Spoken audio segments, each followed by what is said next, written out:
Okay, so we are going to talk about Marriage Bootcamp Episode 6 Sugar Coated Lies.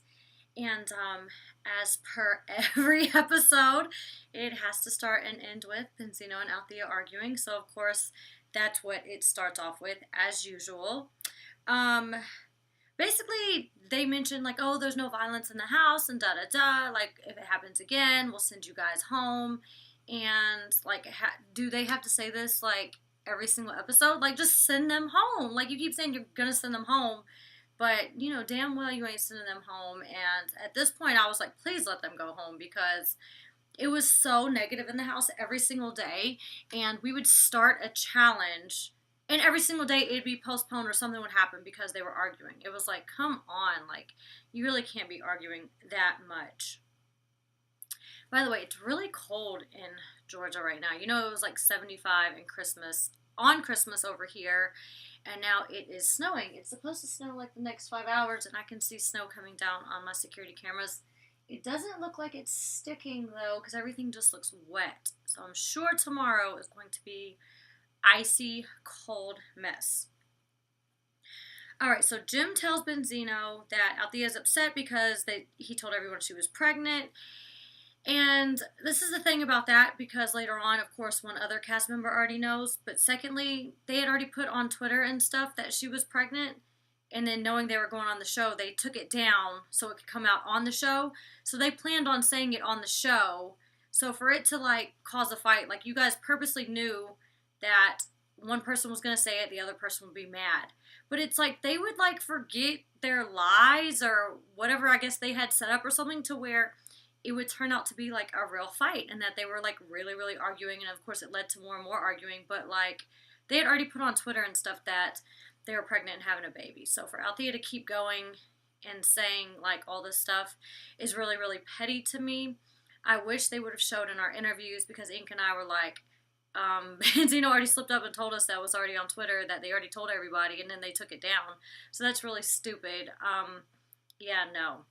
Took it way too far. And then gonna smack him upside the head. But whatever. I don't put my hands on, like, I've never hit a guy before first. Like, I've never put my hands on a guy. I've never scratched him. I've never slapped him, punched him, nothing like that.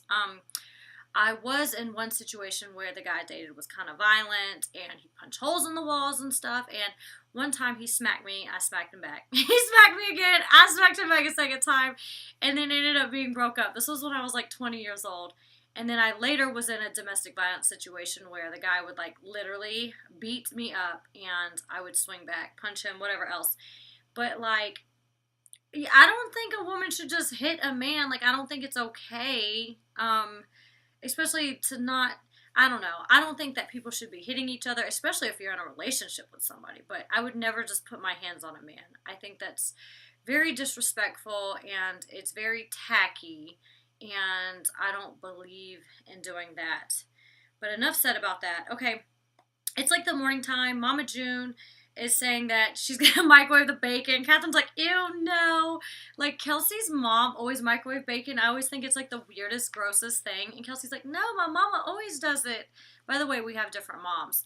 And I was like, Kelsey, that's really, really weird. Like, oh my God, hello. Can I not respond back for a couple seconds? All right, so the bacon thing, I agree.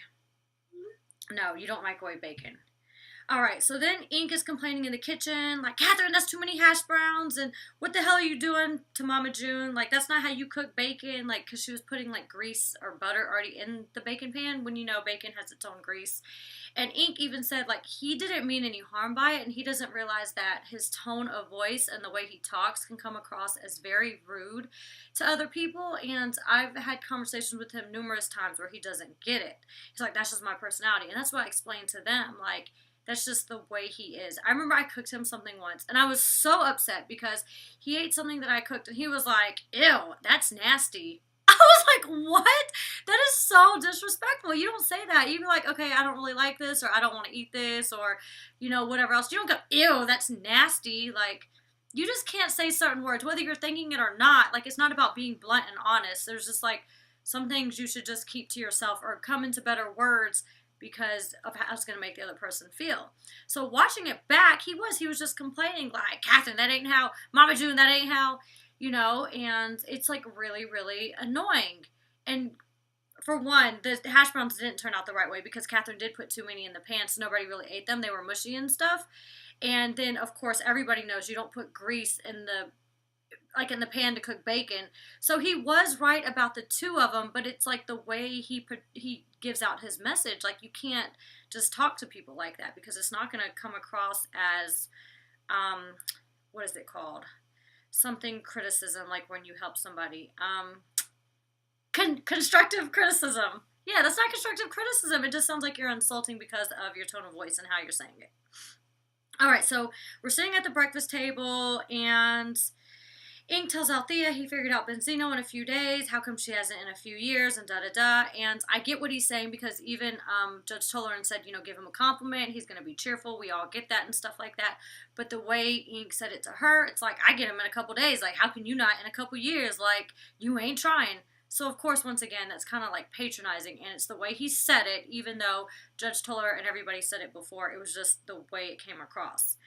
All right, so Catherine says to him, you're telling other people they can't have opinions when you're talking the whole time, telling everyone how you feel about Benzino and about Althea and Benzino, whatever. And that's, like, so true. He's always accused me of, like, not listening and stuff, and I can admit that when we get into arguments and stuff, I could listen a little bit more, but I just, like, get tired of, like, going back and forth and, like, hearing whatever crap is going on. But in this situation, I understand exactly how Catherine feels because it's like he wants to state his opinion and then he doesn't want to listen to what other people have to say. Like, in this situation, yes, he was right about Althea, but for one, the message didn't come across the right way. And secondly, you're getting mad at other people for stating their opinion. Whether you disagree or not, it doesn't have to be, like, everything doesn't have to be an argument or a debate. All right, so in the living room, Jim and Elizabeth said take a break, and it makes it look like we didn't do anything all morning. We actually did this, like, truth or dare game by the lake, and it was a lot of fun. Like, they had, like, little picnic out, and we had champagne, and out of all people, I was, like, walking down the stairs, I'm like, oh, she's kind of hot. It was Natalie. Natalie hosted the truth or dare game, so too bad none of it got shown, but we played truth or dare and stuff. It was a lot of fun. I'm very upset they didn't show it. Ink got a card that says dare to jump in the lake, and he did. He took his shirt off, took his pants off, he was just in his underwear, and he jumped in the lake. And there was a bunch of other little stuff that went on, like Mama June had to give Sugar Bear a sexy lap dance, and she, like, got on top of him and was, like, straddling him, and I was, like, smacking her on the butt. What's her name? Sunday had to give Cedric a dance, which was all sexy on his lap, and she was all turned on and stuff, and I was like, I just knew for sure they were going to have sex that night. But of course, all hell breaks loose a little bit later. Benzino and Althea. Benzino got mad and left. He didn't participate, but Althea did stay down and play. Catherine and Sean, I don't remember if they did anything funny during the Truth or Dare. I remember one thing I had to do was, like, eat a piece of fruit sexually, and, what was it? It was a plum. I wanted the banana, but they wanted me to have the plum. Natalie was cracking up, and, it was very interesting. You guys missed out on that one. And at the end, Natalie's dare was to give everybody pet names. And out of all things, she didn't understand, like, pet names. That could be any, like, little pet name, like, what do people call white girls with blonde hair? Snow Bunny, like, stuff like that. But Natalie thought it was give people actual pet names in comparison to how they have sex. And she was, like, saying the weirdest animals for everybody. I think she told somebody, like, they're like a monkey. Like, it was hilarious. I remember answering interview questions about that. I really wish they would have showed it. Okay, so after that, that was, of course, not shown. Althea is, this is back into the kitchen. Althea is saying he crossed me, blah, blah, blah, and we're not even entertaining this conversation anymore, and somebody says, let's go by the pool. So me, Cedric, Sunday, and Ink go to the pool. We take the champagne with us, because we had, like, a little good truth or dare thing. Like, everybody's in a good mood. And then Sunday's starting to look real nervous, and then she admits that she knew Althea was pregnant on day one. And I'm like, how did you know? Benzino told you. And then that's when I guess Cedric knew something wasn't right. Like, how would you know that whatever, you knew from day one, like, that's weird. And she's like, of course, well, because I knew him before, so clearly they still communicate or something like that. So Ink switches the conversation to me, like, you got my homeboy texting your phone. For one, we already discussed this. Secondly, I had already cleared it up and told the guy never to text my phone again. Ink had already went through my phone and saw that all my messages back and forth to him, that I even told the guy that I was with Ink and that I wasn't flirting back and forth with him. So for it to come back up again, and then Cedric gets all pissed and he's like yelling at me like, admit that you're wrong. And of course you see Judge Toller and them in the back saying he's deflecting and he's gonna say, what did he say? He was like, cut that shit off. And you hear me say, I already did. Like, this problem had already been fixed like a couple days ago. Like, why is it still coming up again? And of course Cedric was mad at Sunday and then like basically putting it off on me. And at the time, Sunday's looking so damn nervous. Cedric and Ink both cut me off to where I was like, no, fuck this, like, I'm leaving. And you briefly see me, like, wipe my eye as I'm leaving to walk up the stairs, and Sunday's, like, holding my hand to go, but she was really getting out of there for her own damn bit of it, because she did not want any more of this conversation. And later on, Judge Toller does mention this, because all this was cut out, and they said, you guys were so disrespectful to Sarah, both of you need to apologize, because you both, like, rudely cut her off, and I feel like that happens to me a lot, to where I don't get to speak, which isn't going to happen anymore because I have been doing listening to a lot of self-empowerment stuff, and people are going to listen to me. Like, I feel like I had this problem on Bad Girls Club and all this stuff, like, oh, you are going to listen. Like, I'm not dealing with this anymore. So we're back at the breakfast table, and Althea tells me and Sunday that Benzino did say that they slept together, and Benzino saying that he had sex with her one time, and telling Cedric that, and saying that he thought Cedric already knew. And this is kind of messed up. This is pretty messy. So they all come back into the house, and Ink asks Sunday if she fucked Benzino. And he has, like, this evil smiling face, like, did you or did you not? And she's like, no, I didn't. He's like, so you didn't? And he was like, oh, you're lying. And it just goes along with, like, him having trust issues and stuff. So, like, I really wish that didn't happen because not everybody's a cheater. There are loyal people out there. For one, I believe in monogamy. I want to be in a monogamous, committed, loyal relationship. And, you know, there's a part in the kitchen where he even says to me, like, oh, but you don't have trust issues. Like, you don't display trust issues. And it's not that, like, I don't, like, have a little bit of trust issues because of certain acts that you may have done or made me not trust you. But no, I don't just overall have trust issues. Like, I know I'm a trustworthy person, so I've always been over trusting to most people, whether it's in business, relationships, friendships, all that. I know I'm trustworthy, so I feel other people are trustworthy also. So I think it's really not odd. I wouldn't even say odd. There's a reason why he feels like nobody can be trusted. And it's definitely not because of just other people doing whatever to him. Because if you know you're a trustworthy person, you should know that there's other trustworthy people out there. So with that being said, I feel like he knows that he's not trustworthy, which is why he puts that on other people as well. Okay, so sex days was one of the funnest days, as I said, but it seems that the whole episode was stressful. It was a really, really fun day. And next thing you know, it was sex puppets. So Sunday and Cedric go first. They say that they're not having sex, and it's because Sunday had cheated. And they had like a little, you know, in the little blooper, they showed like a little cute story where Cedric was saying how he met Sunday and stuff. It was really funny. So we were all in a good mood and all cheered up, even though that argument had just happened. And the next thing you know, Benzino and Althea go. And they started off good. All of a sudden, it starts into this big argument. And she was like, well, why didn't you just let me be with my guys? And he's like, well, how many guys were you with? And it starts this whole damn argument. And I was like, no. Ink and I got up and left. I was like, I'm not dealing with this. Like, I was in a good mood. Now I'm all stressed out. Like, I can't stand all this arguing and yelling. Like, it's stressful.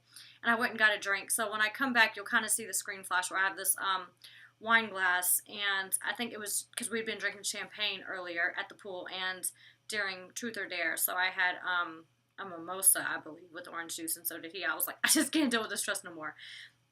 Of course, Elizabeth, you know, they're like, well, do you want us to leave? Elizabeth's like, no, I just want you guys to behave as if they're damn children. Like, just behave. Do the damn drill. Quit stressing everybody out.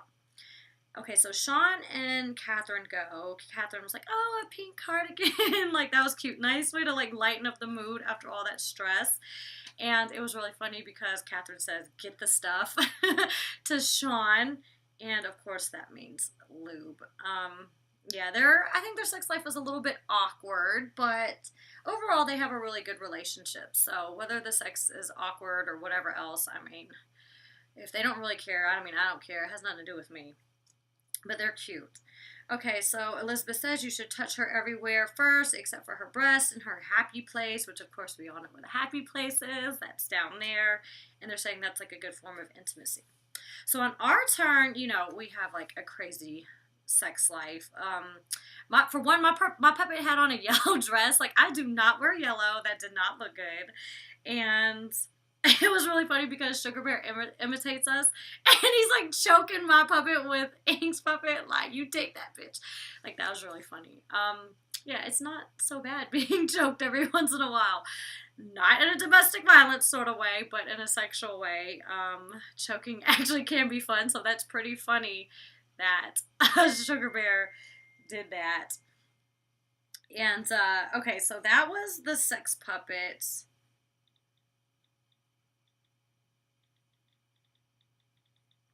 Sorry, guys. My phone. Okay, so Mama June and Sugar Bear go, and there's, you know, Mama June says, "Oh, I just wanted a nut." And Sugar Bear puts the puppet in between Mama June's puppet's legs. And you guys notice his tongue was like this or something? Like, he was like doing the little head like this, and he was like, his tongue out. I was like, I cannot watch this. Like, I think I'm gonna be sick. Like, that was so weird. That was weird. Okay, we got 16 minutes. All right, so in the dinner area / breakfast area, we're back there again, and we spend a lot of time there. It's like every time between challenges, you go back there, because what else are you gonna do? It's time to eat. So Benzino tells Cedric he thinks it's one time. Benzino then asks Ink and Cedric if they remember everyone that they slept with, and he's like, no. Cedric's like, no. And Mama June's in the background, like, shaking her head no, too. I don't know if you guys saw that. And Benzino's like, yeah, it's impossible. For one, I'm not saying I'm a saint and that I haven't been with that many people, whatever, but I know every last person that I have had sex with. Every last one. I even know the people that I kissed. So, like, for them to be like, I mean, I guess it's different with guys because guys, most guys, not all of them, do sleep around more than women do, and they probably have more drunken nights and stuff like that. But I remember every person that I've had sex with, and I don't know. And trust me, every person that has sex with me remembers that they had sex with me. Sorry, Cindy. They remember. They definitely remember me.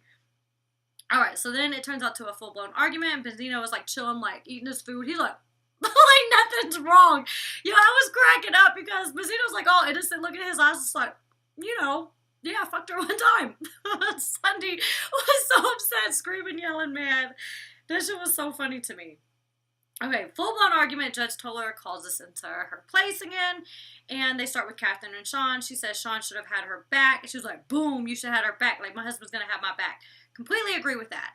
And I had always told Ink that before. She was like, no matter how crazy I sound, if I say the grass is purple, my husband better say whatever, have my back, even though the other guy's saying green. I completely agree with that. I told Ink that before. He's like, well, if you're wrong, you're wrong. Okay, well, no, you can tell me I'm wrong, like in the privacy of our own home or whatever else, but if it's an argument with me and another person, 100% I should be right. Like, and I would have his back 100%. I'm like that with my family. I'm like that with my friends. I'm a very loyal person when it comes to that. Right or wrong, I'm still going to defend you, and then I'll pull you aside and say, nah, that's messed up, you're wrong, like, maybe you should go back and apologize, but I'm not going to not have your back in front of somebody else. No way. Okay, she tells Catherine that she's a caregiver. Those are the first people that collapse, and that's exactly what Ink said before in Catherine's room, but of course, you know, when he delivers a message, it doesn't really come across the same way as when someone else does, so it's all about his tone of voice, because he said the exact same thing Judge Toller said later on.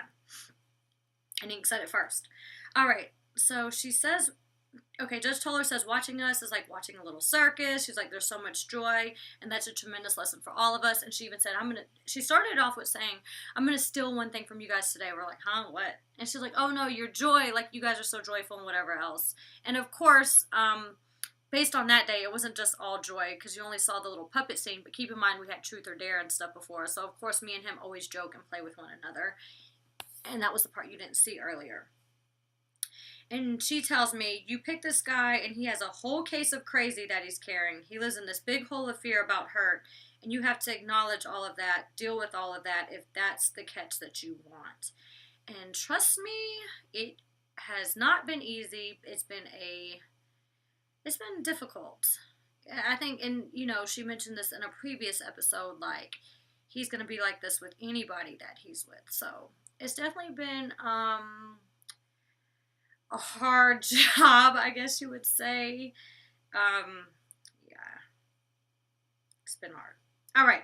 Toller also says to Sugar Bear that, he tells this to Mama June, like, you have to forgive and forget the past, and you have to rebuild, and that, of course, Mama June has some part in this because she cut off sex with him, so he went outside the relationship. She tells Sunday and Cedric they need to figure out their own relationship and not worried about what happened, I guess, with Benzino, and start to move forward. And then, last thing, Toller says to Benzino and Althea, she's like, arguing with you guys back and forth, it's not healthy, it lands right here. And of course she was pointing to her stomach being because Althea's pregnant, and yes, she shouldn't be all stressed out and stuff like that because that's not healthy for the baby. But yeah, so I'm also going to post the video that I did with my dad a couple weeks ago about manifestation, so make sure you guys watch it. It's a really, really, really good story, and it's actually going to be helpful towards you guys. You'll actually learn something from it. So I hope you guys like this episode, and make sure you watch the other video. And let me see, what do I want to know your thoughts on? I want to know what you think about the Benzino and Sunday thing. Do you think that they had sex together? Do you think that Benzino saying he forgot because he doesn't want it to be an argument? Or do you think Benzino really doesn't remember and Sunday is right? Like, I want to know what you think about Benzino and Sunday and if they slept together. Until then, I will see you next week.